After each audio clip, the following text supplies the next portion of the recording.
Welcome to the Rhode Island Wave Spotlight Series. I'm your host, Scott Nerney.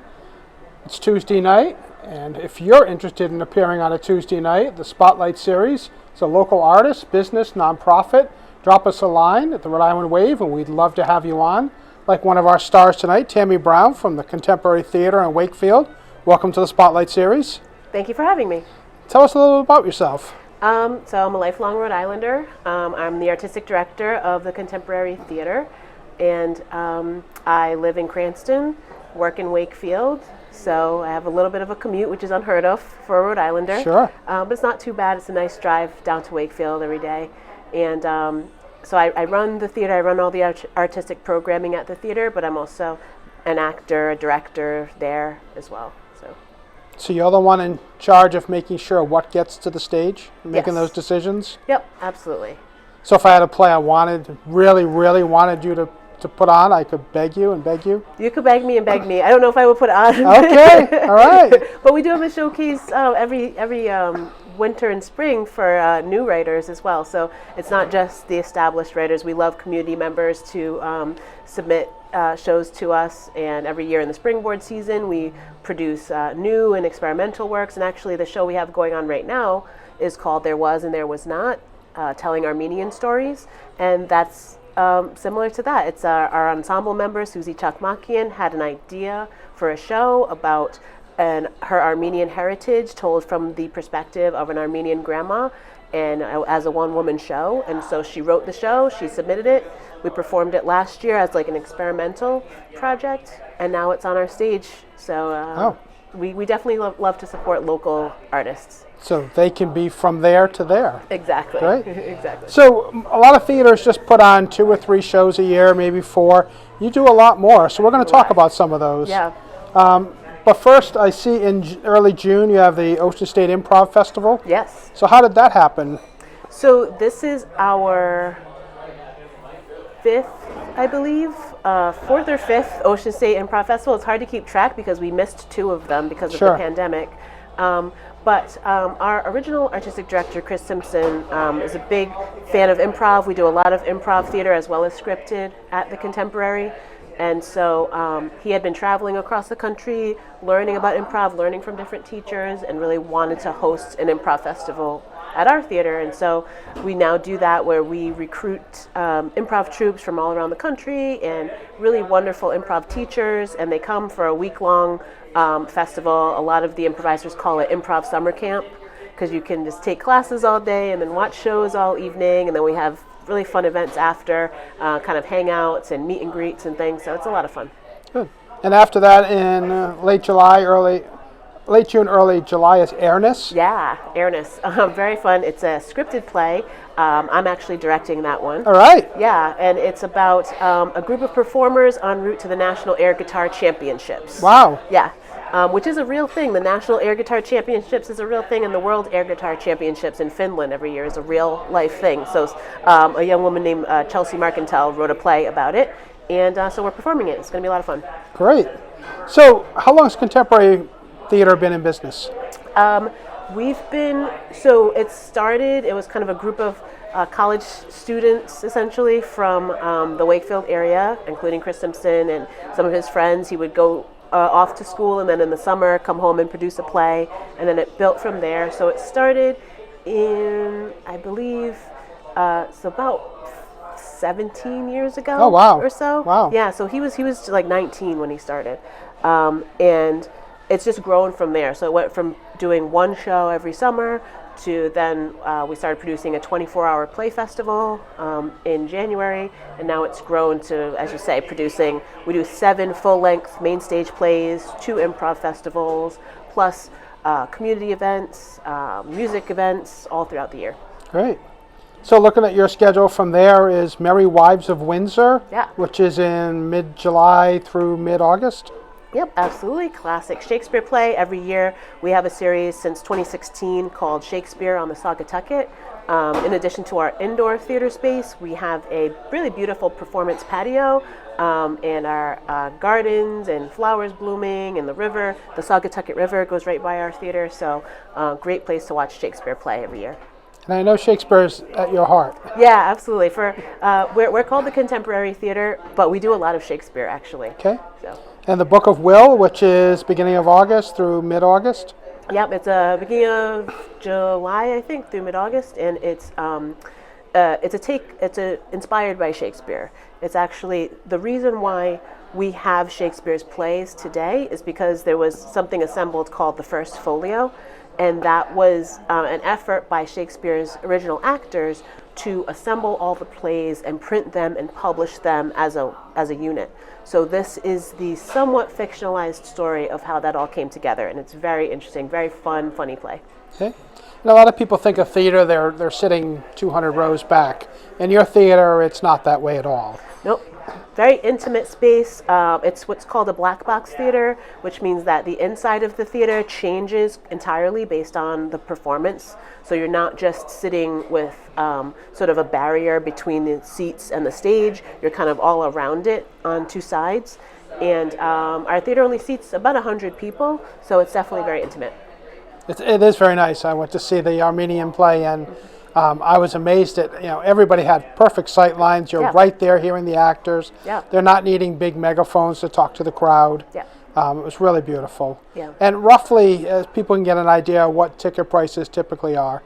So actually, we have a sliding scale for tickets because we think theater should be accessible to everyone regardless of their ability to pay. So our standard ticket price is $30. We need at least 70% of our patrons to pay that much in order to finance all the artists that work to put the shows on. But you can pay as little as $10, or if you want to help subsidize some of the lower cost tickets, you could pay as much as $40.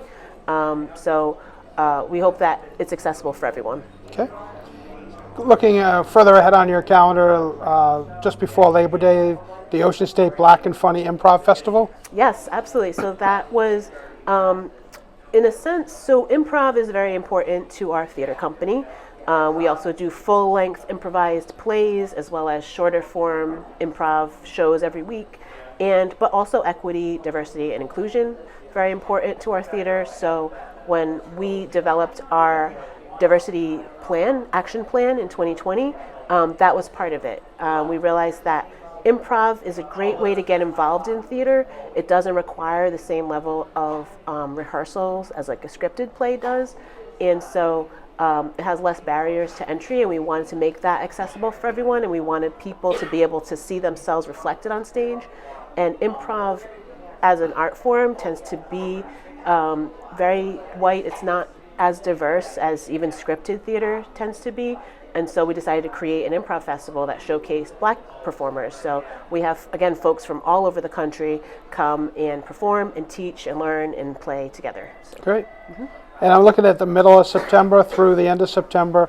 Mr. Burns, a post-electric play? Yes. So that one is about it's a post-apocalyptic, and it is about a group of folks, survivors of the apocalypse, who are trying to piece together in their minds, from memory, a single episode of The Simpsons. And it talks about memory and culture and kind of what goes into creating those sort of like cultural touchstones when everything is kind of like fallen away. So okay, it's gonna be fun. And how do you jump between directing or acting or deciding what you want to be in, or is it just a role calls to you, or kind of I can't have enough time in my day so I can't do this or that?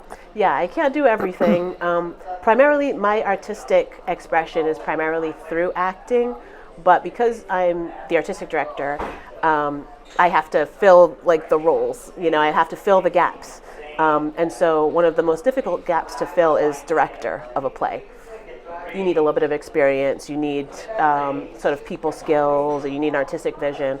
So I end up directing way more often than acting these days. This year I'm directing 2 shows. So I fill that first with what makes sense for me to direct first, and then if there's time for me to act, I will. This year I'm going to be acting in the play Book of Will, and also potentially in the next show coming up, Much Ado About Nothing. So. Okay. And I have to say, in full disclosure, Tammy is my niece. There's no nepotism to get on the Rhode Island Wave. We welcome everyone.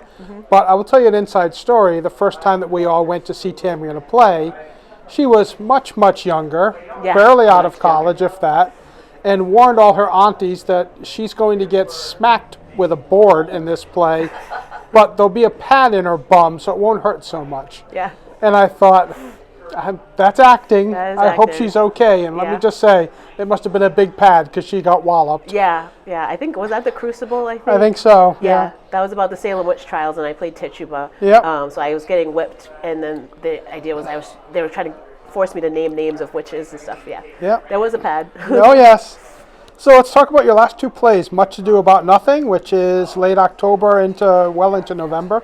Yep, Much Ado About Nothing. Again, that's our sort of signature Shakespeare play of the year, and it's one that we haven't done yet. We actually do quite a bit of Shakespeare at the Contemporary Theater, or the CTC as we like to call it, and it's one that we haven't done. It's a pretty beloved play. It's a lot of fun, and hopefully I'll be acting in that one too. Okay. And the last play that I see here coming up on the holiday season into December through the end of the year, Mrs. Bob Cratchit's Wild Christmas Binge. Yes, Mrs. Bob Cratchit's Wild Christmas Binge. So that's by a playwright called Christopher Durang, and he does a lot of satirical plays. And this one is a take on A Christmas Carol, but it's told from the point of view of Mrs. Bob Cratchit, so Bob Cratchit's wife. And it's definitely a flipping of the script in terms of how we view that traditional Christmas story. It's a lot of fun. It's wild. It's really fun. I just see her view of Christmas Carol is so sad. Right. Well, I think the way Durang kind of envisions it is that she's kind of the one with the brains, and she's very harried, and she has to kind of like make things work, make ends meet, take care of all the kids. Yeah. While he's kind of running around just, working for Scrooge and stuff. So it's actually very funny. It's not far from today's reality. Yeah, exactly. So Tammy, are you looking for volunteers to help out the theater as well? Yep, we always are looking for volunteers. You could come usher for a show, or if you want to put up posters for a show, or what have you. If you have any special type of expertise, whether it be marketing or something like that, we always love to have volunteers. Okay, so give people a website so they can reach out for more information, buy tickets. Yeah, absolutely. They can go to contemporarytheatercompany.com, and that's theater with an ER. Or you can just Google Contemporary Theater in Wakefield, Rhode Island, and you'll learn all about the programs that we have and ways to volunteer. Great. Awesome. Thank you so much for being on the Rhode Island Wave. Yeah, absolutely. Thank you.